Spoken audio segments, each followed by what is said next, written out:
Hi, this is Kyle Piercy with UnityAthletics.com. I'm sitting down with head coach Jason Reed, coach of the Greyhound volleyball team, and we're just a few days away from the 2016 campaign. This will be your fourth season with the Greyhounds, coach. Let's dive right in.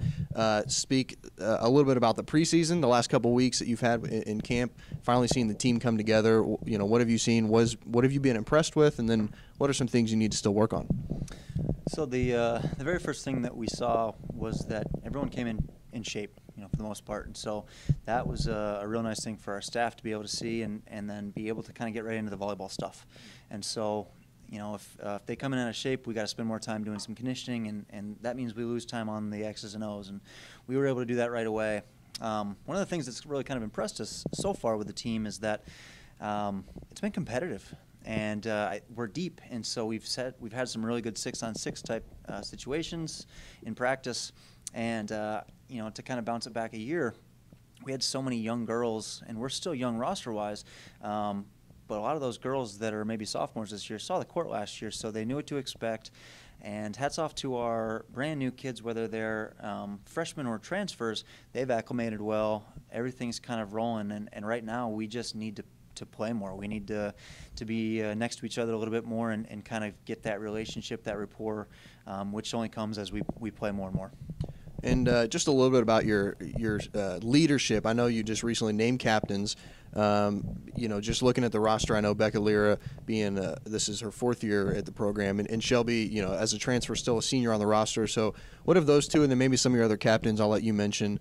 You know, how have they kind of led this team this offseason and going into the 2016 season? So Becca and Shelby have really done an exceptional job as the seniors in our group. They know what to expect. They've been here. They've gone through this before, and they know what to do.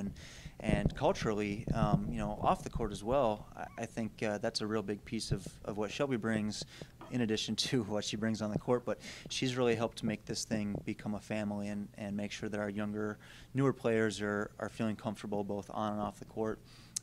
Becca, who's been here for a number of years, as you said, really has become kind of a go-to player for us. But she's also the player in the summer that's organizing things. She's organizing when the girls are going to come and do open gyms and just the intangible things off the court. And we just can't speak enough about Becca. But then, so like you said, we just had our captain's vote, and we had a couple of underclassmen. In addition to Becca being our captains, we had Maggie Gibson and Casey Salyers as captains, and I think that's very well deserved. It's very warranted to what those two have done, and I'm real excited for Casey as she kind of has been here now going into her third year. We really look to her to score some points and be kind of a staple in the lineup, and I think it speaks volume of what her teammates think about her to vote that captain for her. And then Maggie, I can't speak enough about either. Last year she was the GLVC Freshman of the Year. She was our starting setter. Right as conference play started, she kind of took over due to an injury, and she excelled. And then this year, we've kind of asked her to change positions, going from setter to libero, and she didn't bat an eye and really has put the team first and done anything she can to help us be successful. And that's kind of what we want out of all of our players, is to be selfless and still competitive and fight, and it's been great. So real proud of all those three. We're proud of all of our girls, but you know, those four girls have really done a nice job with the leadership aspects. And I know a lot of these position changes come because of new players who come in, and they have to sort of adapt as well. Of course, Remy Bowman comes to mind as a setter that's going to come in. Maybe talk some about the newcomers and then how they've kind of changed your all's game plan on the court. Maybe what kind of attack we're going to see from the Greyhounds this year.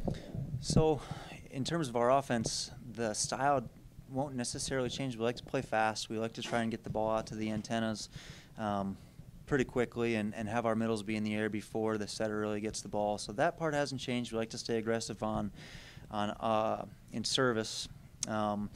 What does change is the way that we can do it. And so, as an example, we've got a right side in Tegan Flaws, who came from us from Parkland College, who was an All-American at that level. She can go off of 1 foot behind. We've also got a lefty in Erin Mack that can go off of 2 feet, and that gives us a different look. And then we've got Sarah Skinner, who can play some right side, or maybe even Becca Lira.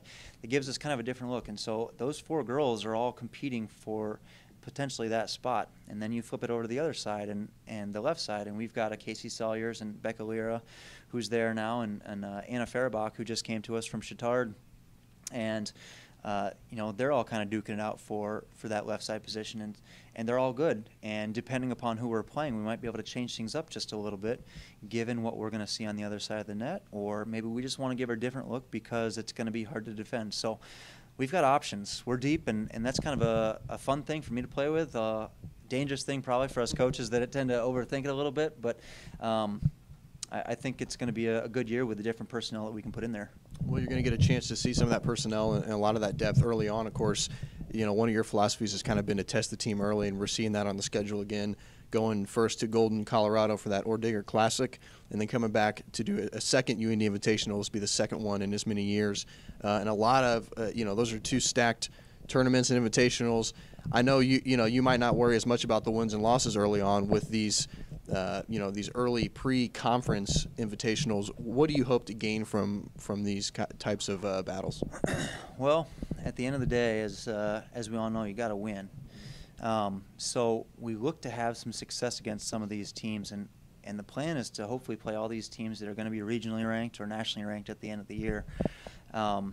And so, we do need to win, but we need to get better. And as we play somebody that's going to challenge us, we play some of these top 10 teams. We see Wayne State and Tampa in the first 2 weekends of the season, both top 10 teams, phenomenal programs, phenomenal leadership.